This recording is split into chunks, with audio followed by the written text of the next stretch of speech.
청취자 여러분 안녕하십니까. YTN 라디오 수도권 투데이 장원석입니다. 모든 조직은 사람을 중심으로 움직입니다. 사람이 있어야 조직이 있는 것이죠. 구성원이 누구냐에 따라서 집단의 미래가 결정되기도 합니다. 나란 일은 어떨까요? 역시 마찬가지입니다. 훌륭한 인재를 잘 뽑되 그 사람이 역량을 가장 잘 펼칠 수 있는 곳에 배치를 해야겠죠. 인사혁신처의 역할이 바로 그것이죠. 잠시 투데이 포커스에서는 인사혁신처 김판석 처장 스튜디오에 직접 초대해서 이야기 나눠보겠습니다.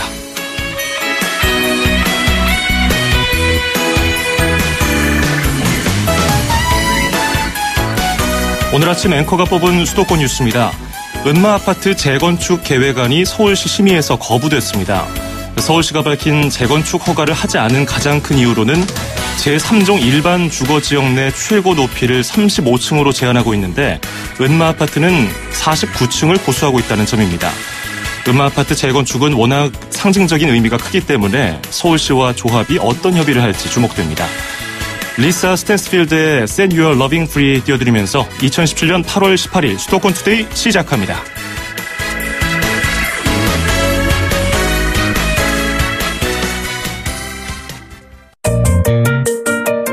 음악과 수도권 뉴스가 한방에 수도권 전문 방송 수도권 투데이.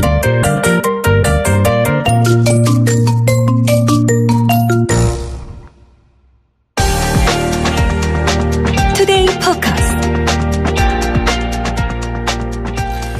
공무를 잘 수행할 수 있는 사람을 뽑아서 적절하게 배치하는 역할을 하고 있는 공공기관 인사혁신처입니다. 나라를 운영하는 데 있어서 굉장히 중요한 역할을 하는 곳이죠.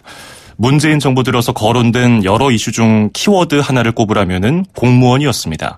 공무원 수, 직군, 채용 방식 등이 이에 해당했는데요.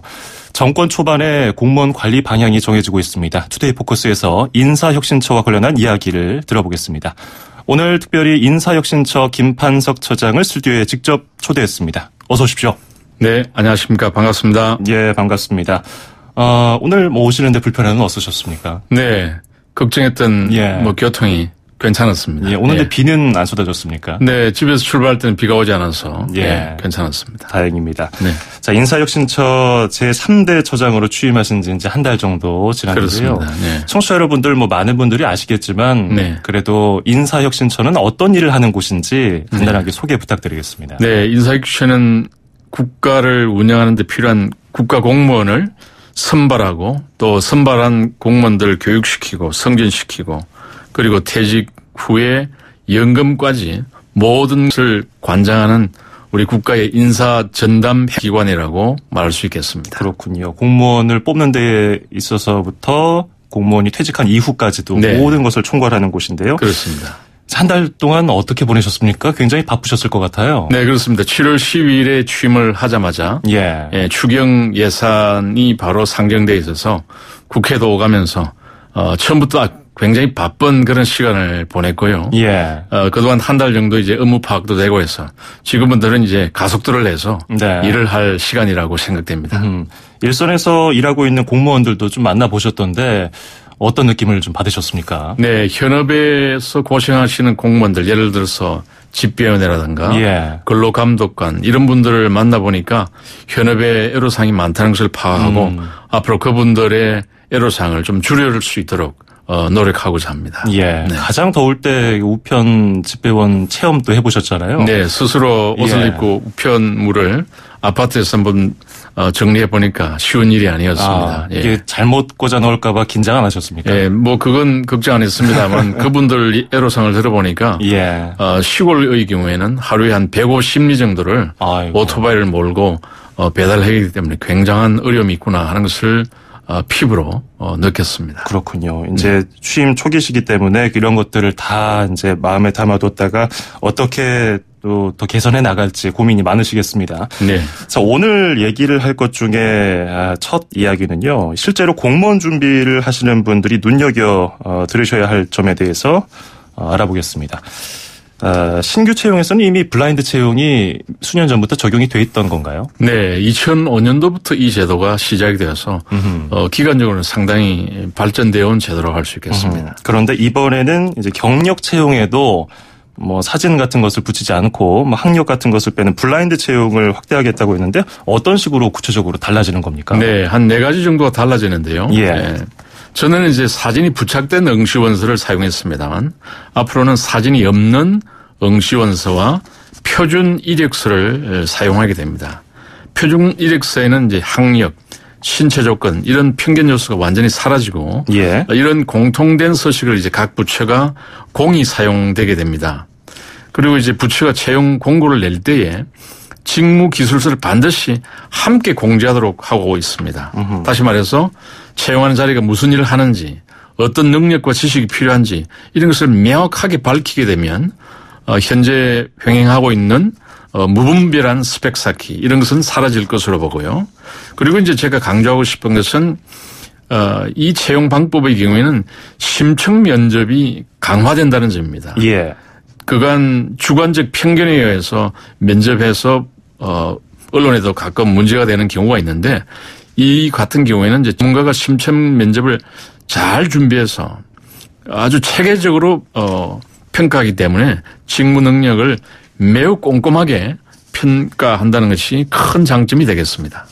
그런 원서의 항목들이 사라지는 만큼 채용 과정에서는 더 꼼꼼하게 살피겠다는 내용인데 그럼 구체적으로 뭐 어떤 것들을 더 물어볼까요? 뭐 어떤 직무, 아까 말씀하신 것처럼 직무와 관련된 내용을 여기다 적어라 했으니까 그걸 중심으로 물어보겠죠? 네. 지금 여기서 이제 강조하는 것은 예. 직무 수행 역량을 면접을 통해서 확인하는 건데 이것이 이제 단순한 그런 질문이 아니고 예. 어떤 상황을 바탕으로 해서 1차 질문을 하고 그럼 1차 질문으로만 끝나는 것이 아니라 바로 이어진 후속 질문까지도 하는 아하. 그런 굉장히 꼼꼼하게 따져보는 그런 아주 혁신적인 채용 방법이라고 할 수 있겠습니다. 그렇군요. 네. 지금까지 준비했던 공무원 시험을 준비했던 분들은 이 점에 더 유념해서 시험에 임해야겠군요. 네, 그렇습니다. 블라인드 채용에 대해서는 아까도 뭐 여러 가지 지적사항에 대해서 언급을 해주셨지만 일부에서는 깜깜이 채용이 되지 않느냐. 더불어서 명무대 출신에 대해서 역차별 아니냐 이런 비판이 있을 수도 있거든요. 이 부분에 대해서는 어떤 견해 갖고 계십니까? 네, 그 초기에 이제 블라인드 채용이라는 용어가 저는 조금 오해의 소지가 있다고 봅니다. 이제 여기에서 블라인드의 의미는 편견을 주는 요소를 보지 않겠다 그런 의미인데 예. 이게 자칫 이제 오해해서 중요한 것을 보지 않는 거 아니냐 하는 오해에서 그런 이제 잘못이 비롯되었다고 보고요. 예. 근데 사실 이 방점은 똑같은 조건에서 직무 수행 실력을 중심으로 선발해보자 하는데 이제 있었던 것인데 이 블라인드라는 이름에 묻혀서 본질이 조금 호도된 면이 있지 않느냐 그렇게 생각이 되고요.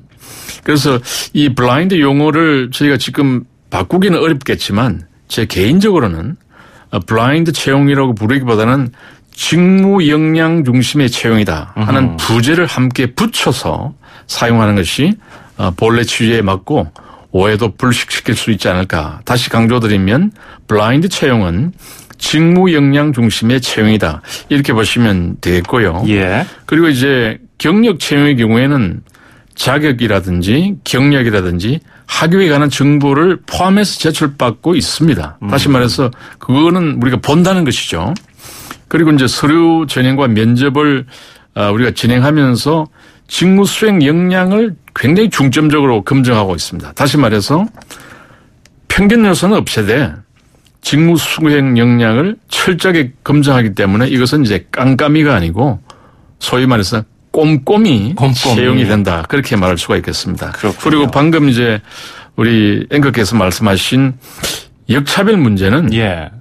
제가 생각에는 이건平等하게 똑같은 기회를 주고 직무 수행 실력을 공정하게 기르자는 취지이기 때문에 이거는 차별하는 것이 아니다. 다시 말해서 그간 명문대를 통해서 실력을 쌓아왔다면 직무 수행 검증 과정에서 그것이 드러나지 않겠습니까? 예. 그런 과정을 통해서 충분히 실력을 입증받게 된다. 그리고 이제 대학 졸업 이후에도 사람에 따라서 각고의 노력을 기울이지 않습니까? 예. 그런 노력들이 대학 이름 때문에 과소평가되거나 무시되는 이런 것은 없어야겠죠. 그렇군요. 네.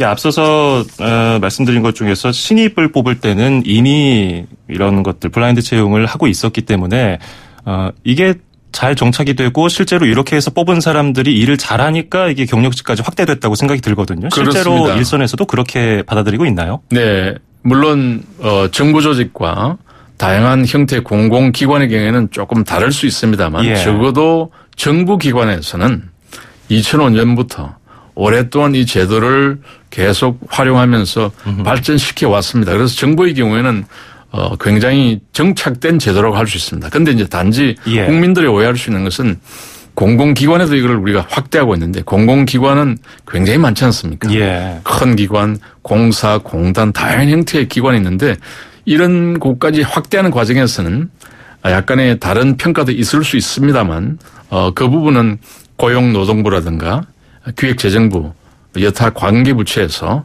또 열심히 이런 제도를 확산시켜 나가고 있습니다. 그렇군요. 아무래도 면접이 굉장히 중요할 텐데요. 그러면 그 면접을 하는 데 있어서 인사혁신처가 어떤 지원을 해주느냐도 좀 궁금하거든요. 그 부분은 어떻습니까? 네. 현재 국가 공무원 공채시험에서는 이 구조화된 면접이 대단히 중요한데 예. 이 내용을 제가 취임하자마자 조금 더 깊이 들여다보니까 제가 놀랐습니다. 그 면접 수준이 국내 글로벌 대기업 못지않는 수준이라고 저는 감히 확신합니다. 예를 들면 문제는 이제 시나리오 형태로 아주 간단한 상황을 중심으로 문제가 주어지는데 그 문제를 상당한 기간 동안 연구하고 분석해서 관련된 질문을 준비하고 또 그 질문을 던졌을 때 수험생이 어떻게 반응하느냐에 따라서 2차 후속 질문까지도 준비해서 실시하고 있기 때문에 이 정도의 수준은 국내 굴지의 대기업에서 하는 적성검사 이상의 수준이라고 볼 수 있습니다. 예. 예. 그리고 이제 면접할 때도 우리가 5급의 경우에 면접 시간이 4시간입니다. 어허. 시간도 4시간이고 그다음에 응시자 1명을 상대로 6명의 면접관이 평가에 참여합니다. 예. 예. 그리고 이제 우리 인사혁신은 그동안 면접 노하우가 상당히 축적되어 있어요. 그래서 이제 각 부처가 필요로 하는 그런 면접 문제 출제 가이드라인을 우리가 제공할 준비가 되어 있고요. 예. 또 필요할 경우에는 좀 부처의 여러 가지 역량이나 조건이 안 되면 저희가 대신 면접 문제를 출제해 드릴 수도 있고요. 그다음에 이제 검증된 면접관 풀을 저희가 많이 준비하고 있습니다. 그리고 면접관 교육도 하고 그렇게 해서 면접관을 많이 준비해서 면접하는데 어려움이 없도록 지원할 계획입니다. 예. 자, 그리고 또 눈에 띄는 것이 공무원 시험에 걸리는 기간을 단축하겠다고 말을 했어요. 공무원 시험 준비하는 분들이 사실 이 기간이 길어서 진 빠진다 이렇게 말씀하시는 분들이 있거든요. 어떤 내용인가요? 네. 통계청 통계에 따르면 공무원 시험을 준비하는 인원, 소위 말해서 공시생이 한 25만 명 정도로 추산이 되고 있는데요. 예. 이러한 시간이 길면 그분들이 다양한 사회 경험이라든가 또 고용 기회를 놓치게 되죠. 그래서 이로 인한 국가적인 사회적 비용 손실이 굉장히 큽니다. 그래서 현재 국가직 공채 시험의 경우에 원서 접수에서부터 최종 합격자 발표 시간까지 적게는 6개월, 길게는 이제 최대 11개월까지 소요되고 있는데요. 예. 이러한 기간을 좀 줄이려고 합니다. 왜냐하면 시험생들이 긴장과 불안 속에서 시간을 보내지 않습니까? 그래서 정부가 시험 관리 인력을 좀 늘리고 그다음에 OCR 등 채점 판독기라든지 이런 시설과 장비를 좀 갖추게 된다면 예. 국가직 5급, 7급, 9급 공채 시험 기간을 최대 81일까지 최대 81일까지 단축할 수 있을 것으로 기대하고 있습니다. 2달 조금 넘게 걸리는 거군요. 그렇습니다. 뭐 문제점은 없을까요? 예, 그런 문제점을 이제 보완할 저희들은 만반의 준비를 하고 있습니다. 그러려면 이제 아까 제가 지적한 대로 시험에 필요한 인력이 있어야 되고요. 그다음에 이제 시험을 요즘은 거의 다 이제 자동 채점을 하기 때문에 OCR 예. 판독기라든지 고속 복사기라든지 고속 복합기라든지 이런 장비가 필요합니다. 예. 이런 것이 이제 예산적으로 지원이 되면 그런 문제는 자연스럽게 해결될 것으로 기대합니다. 알겠습니다.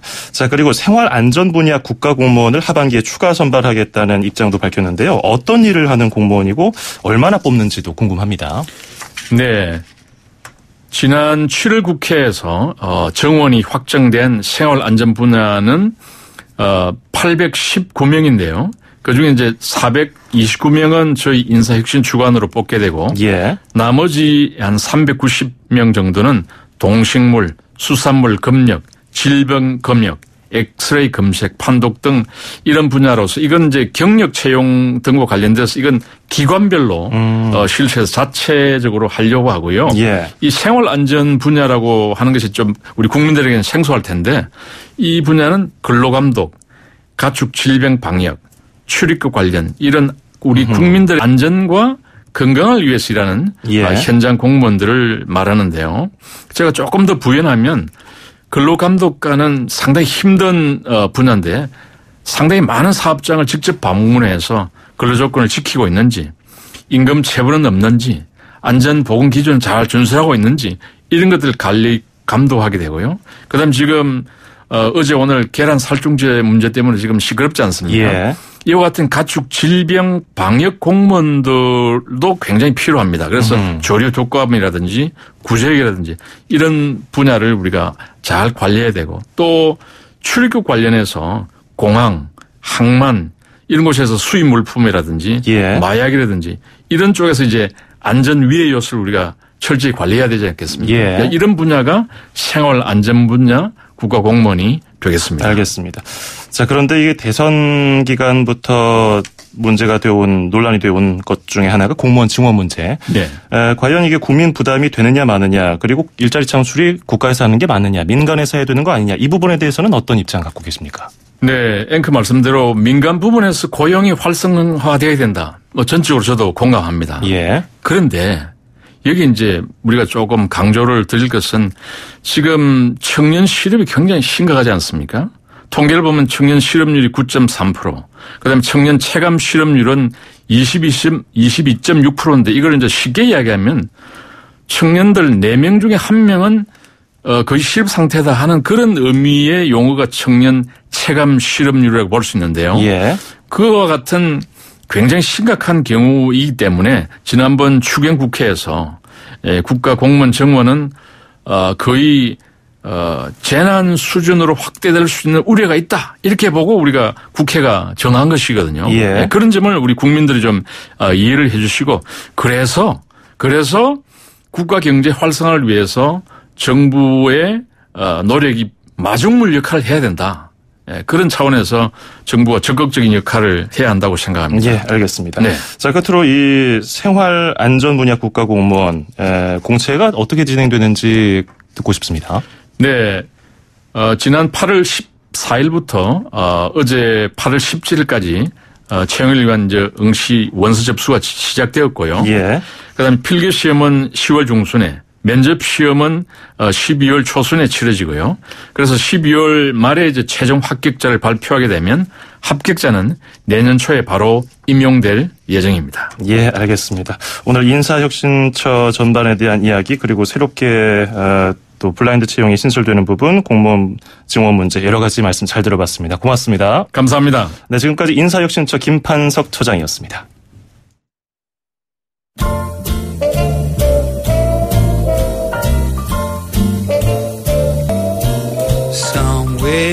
로비 윌리엄스의 Beyond the Sea 듣고 2부에서 뵙죠.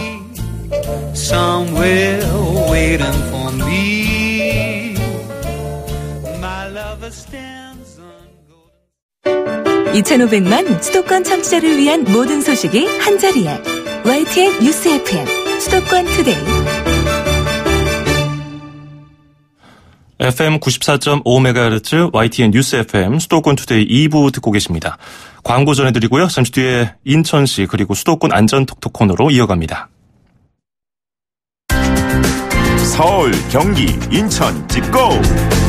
수도권 정부의 핵심이 바로 여기에 수도권 행정탐방. 수도권 행정탐방 금요일 순서 인천광역시로 떠나보겠습니다. 인천시 이종호 방송팀장 전화 연결되어 있습니다. 안녕하세요. 안녕하세요. 네, 지난주 금요일이었는데요. 인천시에 반가운 소식이 있었습니다. 국립인천해양박물관 건립사업이 기획재정부 예비타당성 조사 대상에 선정됐다는 소식이었는데요. 어떤 내용이었죠? 네, 드디어 인천시가 추진 중인 국립인천해양박물관 건립사업이 지난 11일 기획재정부 예비타당성 조사 대상으로 선정되었습니다. 그동안 무려 10년에 걸쳐 국립인천해양박물관 건립을 위한 노력이 쉼없이 진행되어 왔는데요. 지난 2007년에 인천시와 항만공사가 월미도 관문 일대에 바다와 항만, 관문이 접한 인천 연안의 장점을 살려서 활용할 수 있도록 인천해양박물관 건립을 위한 협약이 체결되면서부터 시작된 것입니다. 예.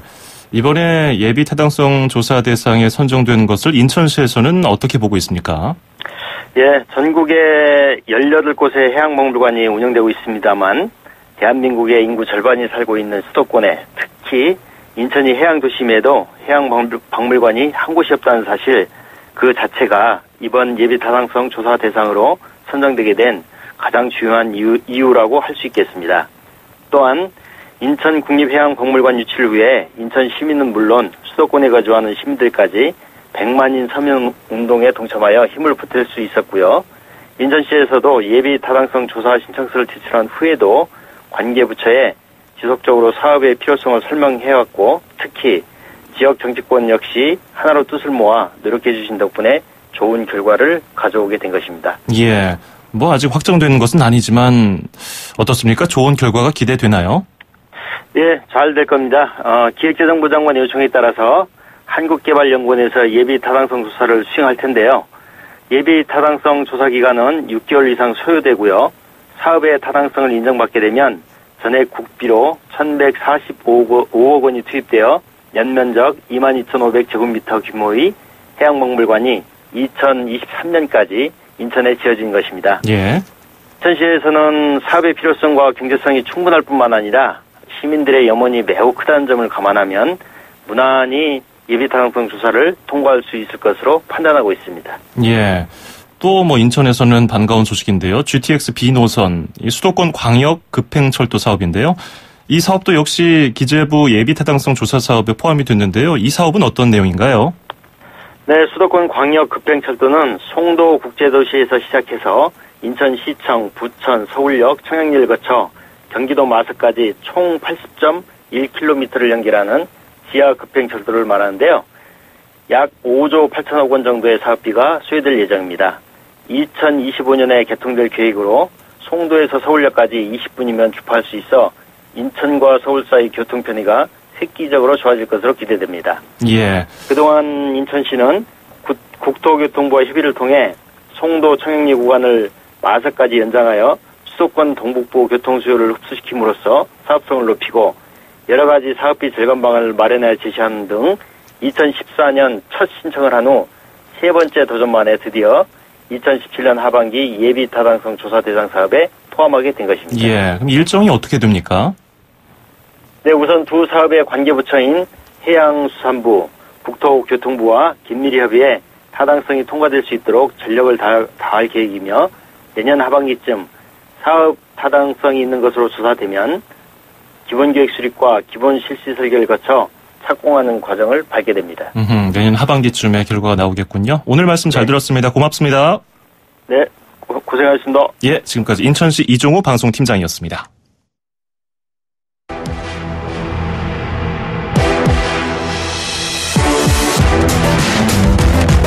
투데이 안전 톡톡.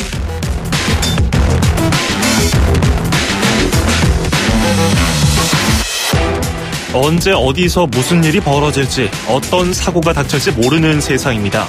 내 주변 과연 365일 안전하다고 할 수 있을까요? 내 몸은 다른 사람이 아닌 내가 지켜야죠. 알아두면 좋은 안전 상식, 익혀두면 도움될 안전 팁을 모아서 전달해드리는 금요일 코너 투데이 안전 톡톡 시간입니다. 자, 모든 시민들의 안전을 위해서 현장을 바쁘게 뛰어다니는 분과 함께하죠. 양천 소방서 이예지 반장입니다. 안녕하세요. 네, 안녕하세요. 예, 119 하면은 사이렌 소리, 그리고 빨간 소방차가 생각나고, 그리고 그런 소방차가 사이렌을 울리면서 지나가면은, 어디 불났나, 이렇게 생각하는 게 일반적인데요. 요즘에는 뭐 엘리베이터 갇힘 사고 구조 현장이라든지 아니면은 뭐 몸이 아픈 사람을 위해서 가는 구급 출동도 많다고 들었는데 실제로 어떤가요? 네, 이제 소방 활동하면은 크게 화재 진압, 인명 구조, 구급 활동 크게 세 가지로 구분되는데요. 예. 방재청 자료에 따르면 연간 화재 출동 건수는 비슷한 수준을 유지하는 반면에 인명 구조와 구급 활동이 크게 늘고 있습니다. 신도시 개발이나 산업단지 조성 등 급속한 도시화로 전통적인 소방활동인 이제 화재 진압이 줄어들게 되는 거죠. 특히 구급 출동, 이제 환자를 위한 출동이 매년 급증세를 보이고 있는데요. 119 구급 서비스를 연간 320여만 명의 국민이 이용하고 있어요. 화재가 4만여 건, 구조 75만여 건에 비하면 굉장히 많은 거죠. 아, 그러네요. 그런데 앞으로 고령화 시대에 접어들면서 구급차를 이용하는 국민들이 더 많아질 것 같다는 예상이 됩니다. 그래서 오늘은 그 119 구급 서비스 이용 상식 중에 구급 신고법에 대해서 알려주신다고 했는데 119 신고가 잘못되는 경우가 어떤 상황이 있을까요? 네, 예를 들면 저희가 출동을 하면서 신고자분들께 전화를 해요. 예. 뭐 출동 중 비는 시간 동안에 환자 상태를 지속적으로 파악하기도 하고 그 사이 응급처치법을 알려드리기도 하거든요. 그런데 이유를 모르시니까 환자 상태는 어때요? 라고 물어보는데 대답이 빨리 오라고 일방적으로 전화를 끊는 거죠. 또 다른 경우는 물어봤을 때 환자 발생 장소가 이제 본인도 처음 가본 장소라 주소를 몰라서 저희가 찾는데 오래 걸리기도 했고요. 예. 요즘은 아파트 1층 이제 비밀번호 걸려있는 데 많잖아요.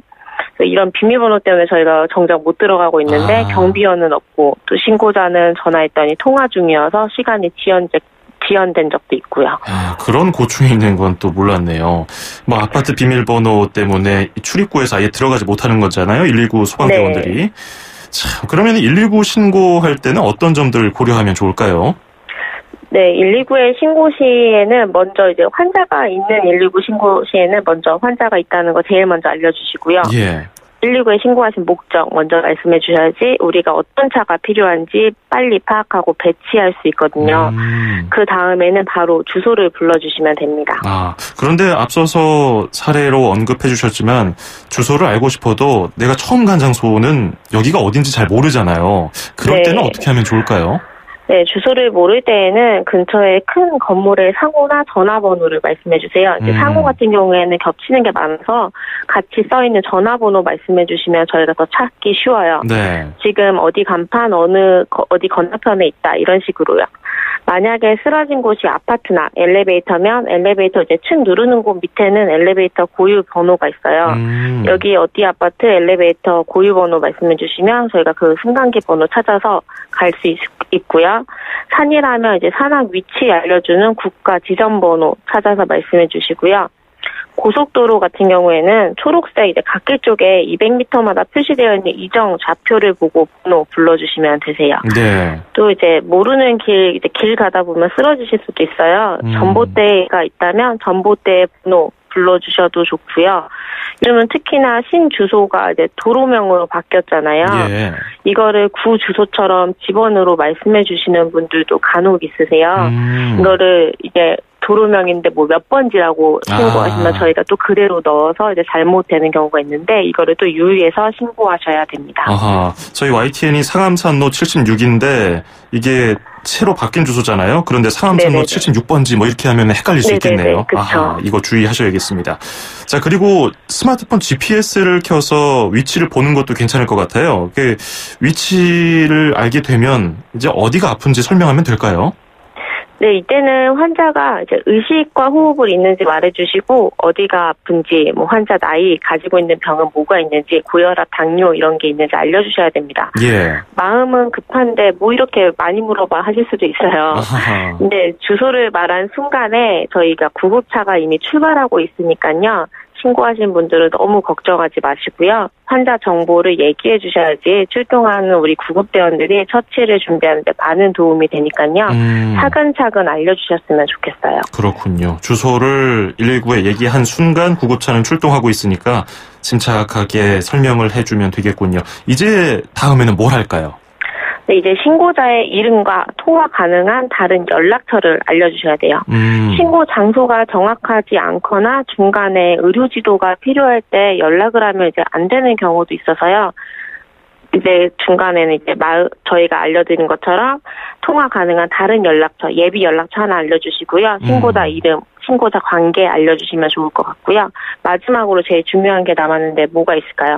글쎄요, 119 주소 알려줬고 상태 알려줬고 그러면 뭐 119에서 얘기해준 대로 응급처치를 해야 될까요? 뭘 하면 좋을까요? 네, 이제 아까 제가 말씀드렸던 것처럼 저희가 출동하면서 신고자분한테 전화한다고 했었잖아요. 네. 중간에 그 신고한 핸드폰으로 통화하지 않는 게 정말 중요해요. 네, 그게 구급대원이 저희가 도착할 때까지 전화하는 거 조금 참아주시는 게요. 저희가 전화로 응급처치법을 알려드리고 위치 파악을 해요. 그렇죠. 신고한 핸드폰 전화기는 옆에 두시고 구급차에서 하는 전화는 꼭 받으셔서 대답해 주시고 알려드리는 대로 처치를 하시면 되거든요.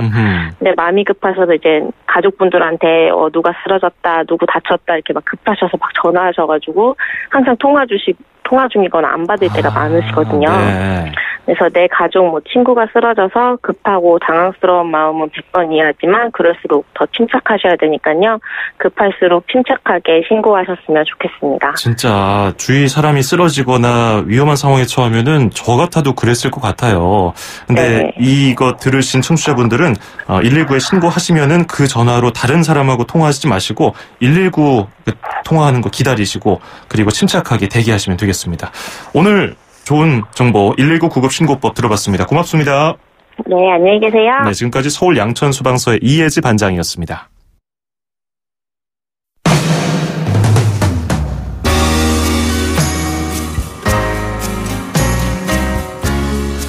살충제 달걀 관련 속보가 들어와서 전해드리겠습니다. 농식품부에 따르면 어제 새벽 5시까지 유통 불가 부적합 판정을 받은 농가가 32곳이었는데요.